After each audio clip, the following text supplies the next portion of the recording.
నమస్తే, నేను Balu. Welcome to Satya news. ముందుగా హెడ్లైన్స్.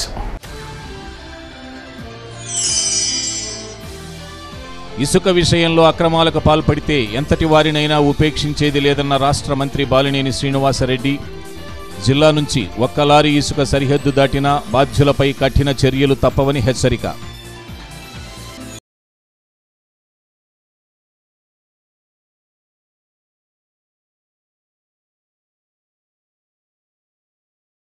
ఆధ్వర్యంలో ప్రగతి భవన్ వద్ద నిరసన. ప్రభుత్వం ప్రకటించిన 10,000 వేతనం జీవోను తక్షణమే అమలు చేయాలని డిమాండ్.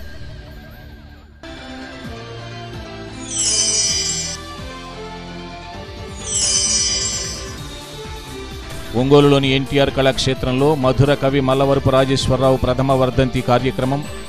రాజేశ్వరరావు కవితా ఔన్నత్యాన్ని కొనియాడి నివాళులర్పించిన పలువురు వక్తలు.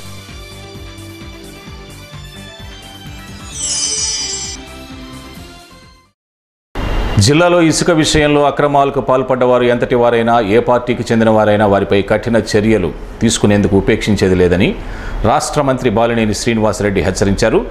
చినగంజాంలో ఇసుక మాఫియాకు తన కుమారుడు ప్రణీత్ రెడ్డి సహకరిస్తున్నాడంటూ సోషల్ మీడియాలో అసత్య ప్రచారం చేయడం సరికాదని మంత్రి బాలినేని హితవు పలికారు.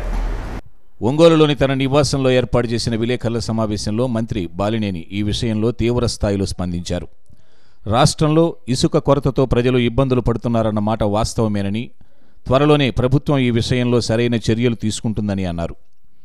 జిల్లా నుండి ఒక్క లారీ ఇసుక జిల్లా హద్దులు దాటినా సదరు వాహన యజమానులపై కఠిన చర్యలు తీసుకోవాలని పోలీసు యంత్రాంగాన్ని ఆదేశించామని బాలినేని పేర్కొన్నారు.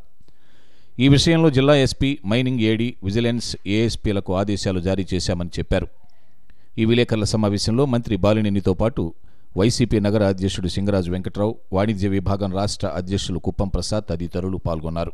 ఇసుక విషయంలో ప్రజలు కొంచెం ఇబ్బంది పడుతున్న మాట వాస్తవం. నిన్న ఈ సెల్ ఫోన్లో, ఫేస్బుక్, సోషల్ మీడియాలో చిన్నగంజం అంకమ్మరెడ్డి ఏదో ఇసుక తోలుతున్నాడు, దానికి మా అబ్బాయి చేయుతనిస్తున్నాడని చెప్పి ఏదో నిన్న పోస్టింగ్ చేశారు. ఆ పోస్టింగ్ చేసేవాడికి ఎవరో మరి కంప్లైంట్, ఎస్పీ గారు కూడా కంప్లైంట్ చేయడం జరిగింది. ఒకటే చెప్తా ఉన్నాం, ఇసుక విషయంలో చాలా పగడ్బందీగా ఎవరు తప్పు చేసినా నిన్న రాత్రి ఎస్పీకి చెప్పాను, అట్లానే మైనింగ్ ఏడీకి చెప్పడం జరిగింది, విజిలెన్స్ ఏఎస్పీకి చెప్పాను. ఎంత పెద్ద నాయకుడైనా కానీ, వైఎస్ఆర్ పార్టీ నాయకుడైనా కానీ, ఎవరైనా కానీ ఆ వెహికల్స్ పట్టుకోవటం కాదు, ఆ వెహికల్స్ సంబంధించినటువంటి ఓనర్ని లోపలేమని చెప్పడం జరిగింది. చాలా సీరియస్గా చెప్పడం జరిగింది. ఎవడైనా ఎంత పెద్ద నాయకుడైనా కానీ ఇసుక ఒక్క లారీ ఒంగోలు మరి ప్రకాశం జిల్లా బార్డర్ దాటిందంటే మట్టికి ఒప్పుకోనని చెప్పి తాట తీస్తానని కూడా చెప్పాను. ఖచ్చితంగా కూడా ఇసుక సంబంధించి ఎక్కడైనా ఎవడైనా తప్పు చేస్తే నా దగ్గరికి ఫిర్యాదు చేస్తే తప్పకుండా వాళ్ళ సంగతి తెలుస్తుందని కూడా తెలియజేసుకుంటా ఉన్నా. మరి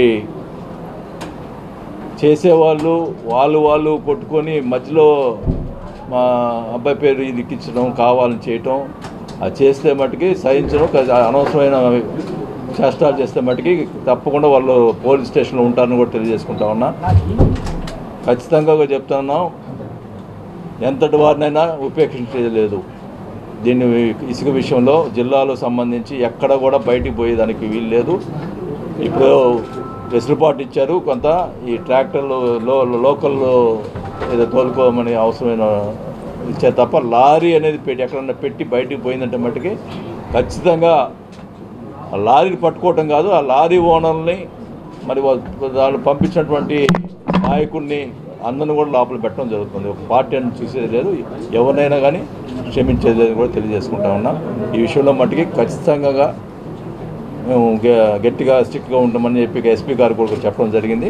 ఖచ్చితంగా వాళ్ళు ఆ ఎంక్వైరీలో ఉన్నారు. ఖచ్చితంగా కూడా ఎవరైతే చేస్తున్నారో వాళ్ళందరినీ చర్యలు తీసుకుంటారని కూడా తెలియజేసుకుంటా ఉన్నాం. వెలుగు విఏఓలకు సీఎం ప్రకటించిన 10,000 వేతనం జీవోను తక్షణమే విడుదల చేయాలని ఏపీ వెలుగు విఓఏ ఉద్యోగుల సంఘం జిల్లా అధ్యక్షురాలు పుణ్యలక్ష్మి డిమాండ్ చేశారు.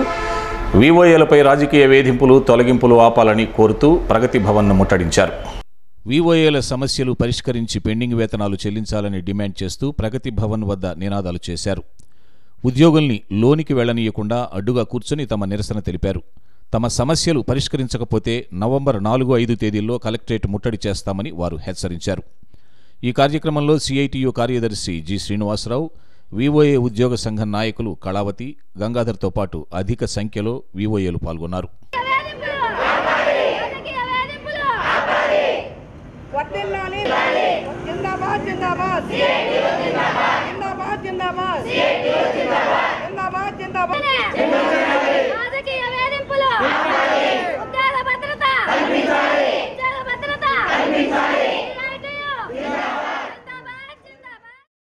పంతొమ్మిది సంవత్సరాలు బట్టి యానిమేటర్స్గా చేస్తున్నాము. కానీ ఇంతవరకు మాకు జీతం భత్యం అనేది ఇంతవరకు లేదు. ఏ గవర్నమెంట్ వచ్చినా మా చేత పని చేయించుకుంటున్నారే కానీ మమ్మల్ని గుర్తించే వాళ్ళే ఎవరు లేరు.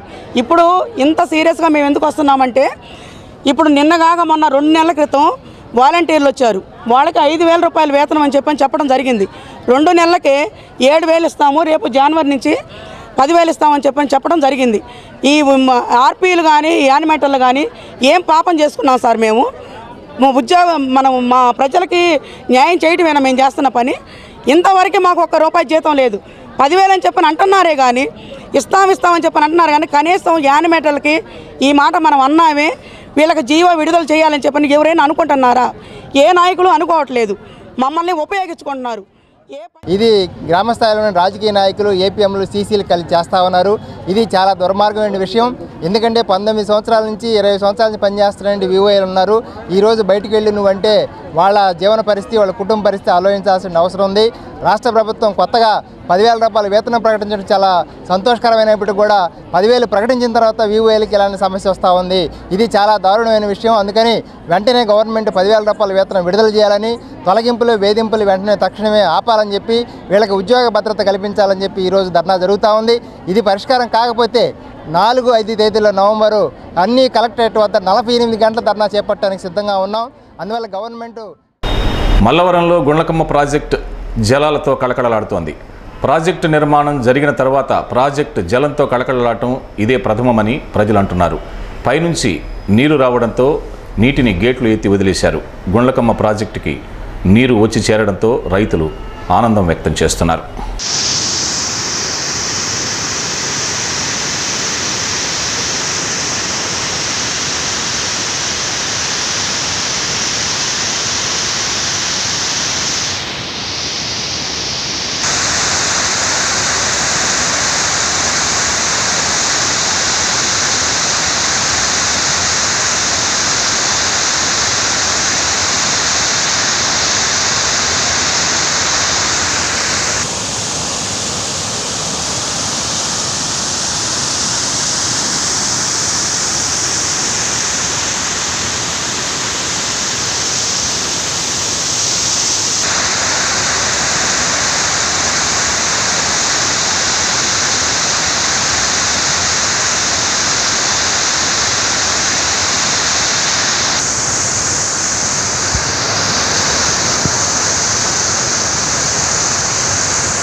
టైం లేదు నాకు.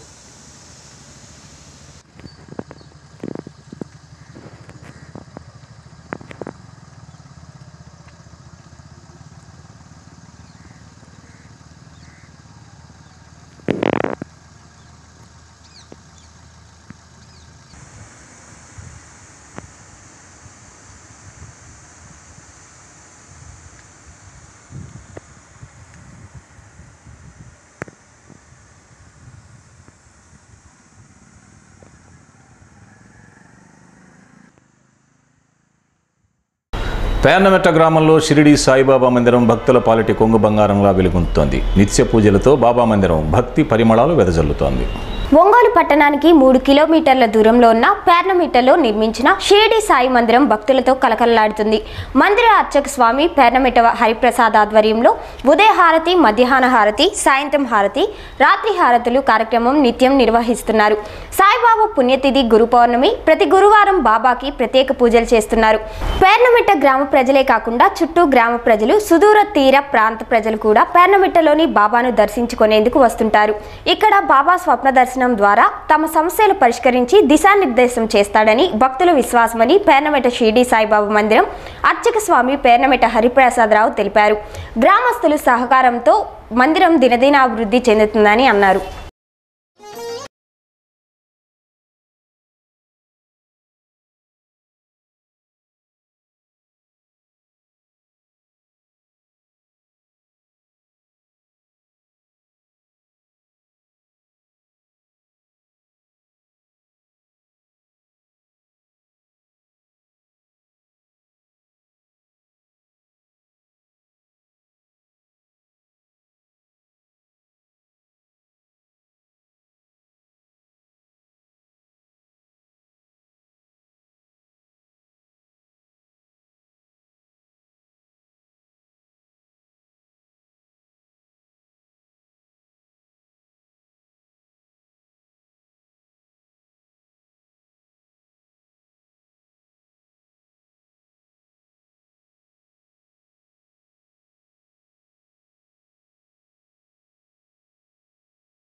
జిల్లా స్కూల్ గేమ్స్ ఫెడరేషన్ ఆధ్వర్యంలో ఈ నెల 25వ తేదీ మధ్యాహ్నం 2 గంటలకు కందుకూరులోని టీఆర్ఆర్ ప్రభుత్వ జూనియర్ కాలేజీ గ్రౌండ్స్లో అండర్-19 బాస్కెట్బాల్ జిల్లా బాలబాలికల జట్ల ఎంపిక జరుగుతుందని ఆర్ఐఓ సుబ్బారావు, ఫెడరేషన్ కార్యదర్శి కె శంకర్రావులు ఒక ప్రకటనలో తెలిపారు.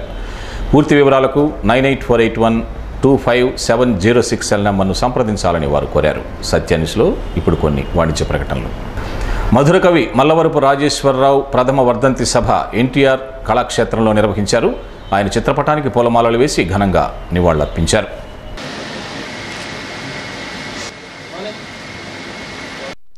ఈ సందర్భంగా ముస్లిం రచయితల సంఘం అధ్యక్షులు షేక్ మహబూబ్ జాన్ రచించిన దేవుడి పెళ్ళం నాటిక పుస్తకాన్ని నాగభైరవ కళాపీఠం అధ్యక్షులు డాక్టర్ నాగభైరవ ఆదినారాయణ ఆవిష్కరించి ప్రథమ ప్రతిని ప్రకాశం జిల్లా రచయితల సంఘం అధ్యక్షులు బి హనుమారెడ్డికి అందజేశారు. జానుడి అధ్యక్షులు డాక్టర్ నొకతోటి రవికుమార్ అధ్యక్షతన జరిగిన ఈ కార్యక్రమంలో డాక్టర్ నూనె అంకమరావు, యజ్రా శాస్త్రి, యువి రత్నం, చల్లా నాగేశ్వరరావు, అంగలకుర్తి ప్రసాద్ తదితరులు పాల్గొన్నారు. ఈ అందరూ కూడా మమ్మల్ని కూడా అంటే ఆయన మా గురువు గారు అయ్యా అని మా ఇంటికి వచ్చి వాళ్ళ అమ్మాయిని, మా మిస్సెస్ని పలకరించి మా గురువుగారి అమ్మాయి అయ్యా అని మా ఇంట్లో కాఫీ దాకా కానీ వెళ్ళేవారు కాదు రాజేశ్వర గారు. అటువంటి అవినాభావ సంబంధం నాకు రాజేశ్వర గారికి ఉంది. రాజేశ్వర గారి మధుర భారతిలో నాకు 2-3 సార్లు సన్మానాలు చేయడం జరిగింది. ఎందుకు అంటే నువ్వు మా గురువు గారు అల్లుడు అయ్యా అనే తాత్పర్యం ఒకటి పెడుతూ నేను రాసిన పుస్తకానికి ప్రాంతీయ సమగ్ర ఆర్థిక భాగస్వామ్యం ఒప్పందాన్ని దేశ ప్రజలంతా సమగ్రంగా తిరస్కరించాలని ఏఐకేఎస్సిసి కన్వీనర్ చుండూరు రంగారావు, సంఘం డైరీ మాజీ చైర్మన్ కిలారి రాజన్ బాబు కోరారు. ఎంసీఏ భవన్లో జరిగిన సదస్సులో వారు పాల్గొని మాట్లాడారు. ఈ ఆర్సీఈపీలో భారతదేశం భాగస్వామ్యం కావటం వలన సన్న చిన్నకారు రైతులు, వ్యవసాయ కూలీలు రోడ్డున పడే పరిస్థితి ఏర్పడిందన్నారు. వ్యవసాయ ఆధారిత దేశమైన భారతదేశం ఇలాంటి ఒప్పందాల వలన 5 కోట్ల మంది ప్రజల జీవనం అస్తవ్యస్తం అవుతుందన్నారు. దీన్ని ప్రజలంతా తిరస్కరించేలా మేధావులు, రైతు సంఘ నాయకులు, ప్రజా సంఘాల నాయకులు కృషి చేయాలని కోరారు. ఈ కార్యక్రమంలో చుంచు శేషయ్య, ఓపీడీఆర్ చావలి సుధాకర్, కొమ్మూరి కనకారావు మాదిగ, పెంట్యాల హనుమంతరావు, కొంగర నరసింహం, అన్నెం కొండలరాయుడు, రఫీ, రాజగోపాల్ రెడ్డితో పాటు పలువురు పాల్గొన్నారు. దేశపు సార్వభౌమాధికారమే సర్వనాశనం చేయగలిగినటువంటి సత్తా ఇవాళ మనకి చైనాతో 57 బిలియన్ డాలర్స్ వాణిజ్య రూపంలో మిగతా 8 దొరుకుతుంటే మరొక 57 అంటే 115 బిలియన్ డాలర్స్ ఉందంటే మన దేశపు ఆర్థిక వ్యవస్థ ఎంత సిద్ధాంతంగా ఉందో అర్థం చేసుకోవాలి. ఈ కోణంలో కూడా మాట్లాడతామో మనం చూసాము. ఈ కోణంలో కూడా మాట్లాడిన కారణంగా ఇది కూడా వివరించి చెప్పవలసినటువంటి ఏం మిగలదండి.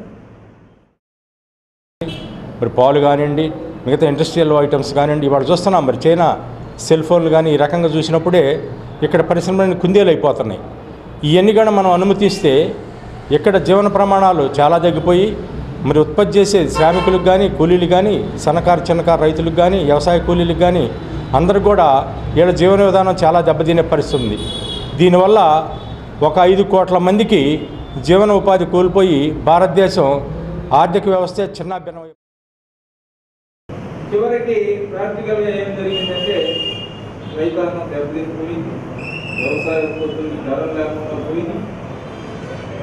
వాళ్ళు విపరీతంగా సబ్సిడీలు ఇచ్చారు కాబట్టి వాళ్ళ ఉత్పత్తి కొంచెం తగ్గింది. ఇంటర్నేషనల్ మార్కెట్లో వాళ్ళు తక్కువగా ఇవ్వగలిగారు కాబట్టి వాళ్ళ సరినంతా కూడా ప్రపంచ దేశాలంతా అమ్ముకొని వాళ్ళు సొమ్ము చేసుకున్నారు.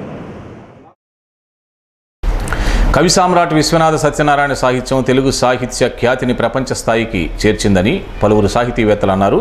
బ్రాహ్మణ సేవా సమితి ఆధ్వర్యంలో విశ్వనాథ సాహిత్య సమాలోచనలో పలువురు మాట్లాడారు.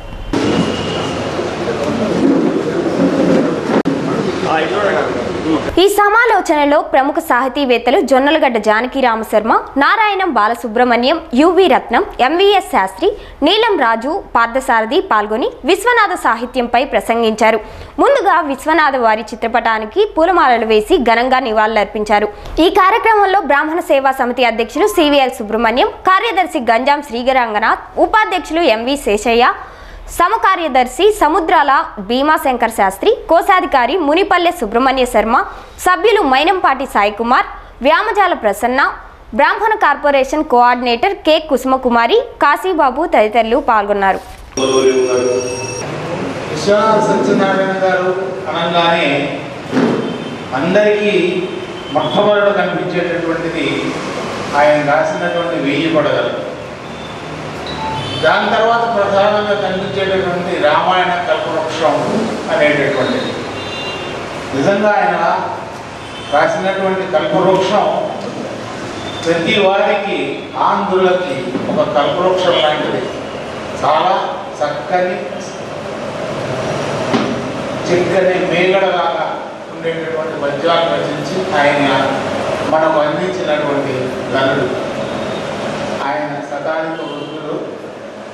ఆయన్ని మనం ఈరోజు విశ్వనాథ వారి బహుముఖైన ప్రతిభను వెల్లడించండి అంటే అది ఒక పెద్ద సాహసం అవుతుంది. ఎవరెస్ట్ శిఖరాన్ని 2 చేతులతో కౌగిలించడం ఎలా అసాధ్యమో విశ్వనాథ వారి గురించి తెలియచెప్పబోనడం కూడా అంతే అసాధ్యం. అలాగే ఒక మహాసముద్రాన్ని కుక్కిట పట్టడం ఎంతటి కష్టమో విశ్వనాథ వారి సాహిత్య వ్యక్తిత్వాన్ని తెలియచెప్పడం కూడా అంతటి కష్టము. అంటే ఒక సమీక్షకు లొంగనటువంటి మహాశిఖరం శ్రీ విశ్వనాథ సత్యనారాయణ. జిల్లాలో మరో 3 రోజుల పాటు భారీ వర్షాలు కురిసే అవకాశం ఉందని వాతావరణ శాఖ హెచ్చరించిన నేపథ్యంలో టోల్ ఫ్రీ నెంబర్లు 1077281720 మరియు 1077281400లను ఏర్పాటు చేసినట్లు ఆర్డీఓ కార్యాలయ అధికారులు తెలియజేశారు. కావున ప్రజలు ఈ అవకాశాన్ని సద్వినియోగం చేసుకుని వర్షాలకు సంబంధించి సమాచారం, ఎదుర్కొంటున్న సమస్యలను అధికారుల దృష్టికి తీసుకురావాల్సిందిగా కోరారు. సత్య న్యూస్లో ఇప్పుడు కొన్ని వాణిజ్య ప్రకటనలు. నవంబర్ 9, 10 తేదీలలో ఒంగోలులో జరిగే సిఐటియు జిల్లా మహాసభలను జయప్రదం చేయాలని సిఐటియు జిల్లా అధ్యక్ష ప్రధాన కార్యదర్శులు సిహెచ్ఏ మజుందార్, చీకటి శ్రీనివాసరావులు పిలుపునిచ్చారు. గత 3 సంవత్సరాల కాలంలో జిల్లాలో జరిగిన కార్మిక ఉద్యమాలను సమీక్షించి భవిష్యత్ ఉద్యమ కార్యాచరణ రూపొందించడం జరుగుతుందని అన్నారు. సిఐటియు కార్యాలయంలో జరిగిన మీడియా సమావేశంలో వారు మాట్లాడారు. నవంబర్ 9, 10 తేదీల్లో కాపు కళ్యాణ మండపంలో జరిగే జిల్లా మహాసభలు, ర్యాలీ ప్రదర్శనలు జయప్రదం చేయాలని కోరారు. ఈ కార్యక్రమంలో సిఐటియు నగరాధ్యక్ష కార్యదర్శులు దామా శ్రీనివాసరావు, మహేష్ తదితరులు పాల్గొన్నారు. సిఐటియు ప్రకాశం జిల్లా 11వ మహాసభలు నవంబర్ 9, 10 తారీఖుల్లో జిల్లా కేంద్రమైనటువంటి ఒంగోలు నగరంలో జరుగుతున్నాయి. ఉదయం 10 గంటలకి కాపు కళ్యాణ మండపంలో మహాసభలు ప్రారంభమవుతాయి. మధ్యాహ్నం 2 గంటలకి అంబేద్కర్ భవన్ దగ్గర నుంచి కార్మిక మహా ప్రదర్శన, సాయంత్రం 4 గంటలకి అద్దెంకి బస్టాండ్ సెంటర్లో బహిరంగ సభ జరుగుతుంది. ఈ బహిరంగ సభ మహాసభల్లో ఎమ్మెల్సీలు శ్రీ ఎండపల్లి శ్రీనివాసరెడ్డి గారు, ఇటుక బాలసుబ్రహ్మణ్యం గారు, అలాగే సిఐటి రాష్ట్ర ప్రధాన కార్యదర్శి కమిడి ఎంఏ గఫూర్ గారు, రాష్ట్ర కార్యదర్శి కె ఉమామహేశ్వరరావు గారు ముఖ్య అతిథులుగా పాల్గొంటున్నారు. ఈ మహాసభ జయప్రదం చేయడానికి జిల్లాలో ఉన్నటువంటి 50 మంది ఉద్యోగులు, కార్మికులందరూ కూడా ప్రదర్శన బహిరంగ సభలో పాల్గొని జయప్రదం చేయాలని చెప్పేసి కార్మిక వర్గానికి పిలుపునిస్తారు. కేంద్ర రాష్ట్ర ప్రభుత్వాలు ఉద్యోగ కార్మిక వ్యతిరేక విధానాలు అవలంబిస్తున్నాయి. దీనికి వ్యతిరేకంగా ఉద్యోగ వర్గాన్ని, కార్మిక వర్గాన్ని కూడగట్టి సిఐటు పరిష్కారం కోసం పనిచేస్తూ ఉంది. ఈ దిశలో 11వ జిల్లా మహాసభలు ఒంగోలు నగరంలో జరగబోతున్నాయి. అదే రోజున 9వ తేదీన 4 గంటల అంబేద్కర్ భవన్ నుంచి ర్యాలీ బయలుదేరుతుంది. ఒంగోలు నగరంలో ఉన్నటువంటి 50 మంది కార్మిక వర్గం, అట్లాగే ఉద్యోగ వర్గం కూడా ర్యాలీలో పాల్గొని అద్దంకి బస్టాండ్లో జరిగే బహిరంగ ఐశ్వర్యనగర్లోని శ్రీకృష్ణ మందిరంలో స్వామివారికి నిర్వహించిన పల్లకీ సేవలో మహిళలు భక్తి శ్రద్ధలతో పాల్గొన్నారు. కృష్ణుడికి ప్రత్యేక పూజలు చేశారు. అనంతరం పల్లకీలో స్వామివారి విగ్రహాన్ని ఉంచి గుడి చుట్టూ పల్లకీ సేవ జరిపించారు. ఈ సందర్భంగా భక్తులకు తీర్థ ప్రసాద వినియోగం చేశారు.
సత్యాన్ని ముగించబోయే ముందు ముఖ్యాంశాలు మరోసారి. ఇసుక విషయంలో అక్రమాలకు పాల్పడితే ఎంతటి వారినైనా ఉపేక్షించేది లేదన్న రాష్ట్ర మంత్రి బాలినేని శ్రీనివాసరెడ్డి. జిల్లా నుంచి ఒక్క లారీ ఇసుక సరిహద్దు దాటినా బాధ్యులపై కఠిన చర్యలు తప్పవని హెచ్చరిక.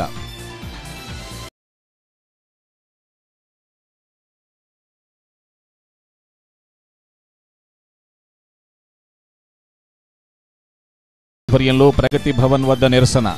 ప్రభుత్వం ప్రకటించిన 10,000 వేతనం జీవోను తక్షణమే అమలు చేయాలని డిమాండ్.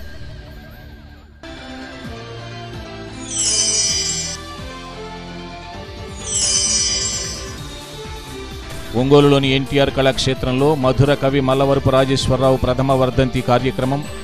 రాజేశ్వరరావు కవితా ఔన్నత్యాన్ని కొనియాడి నివాళులర్పించిన పలువురు వక్తలు.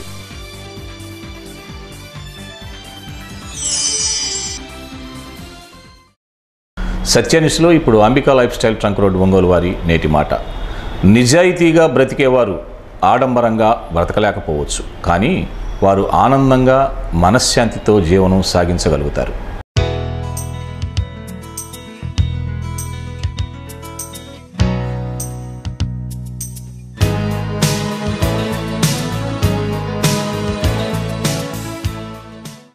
సత్యనిష్ ఇంతటితో సమాప్తం.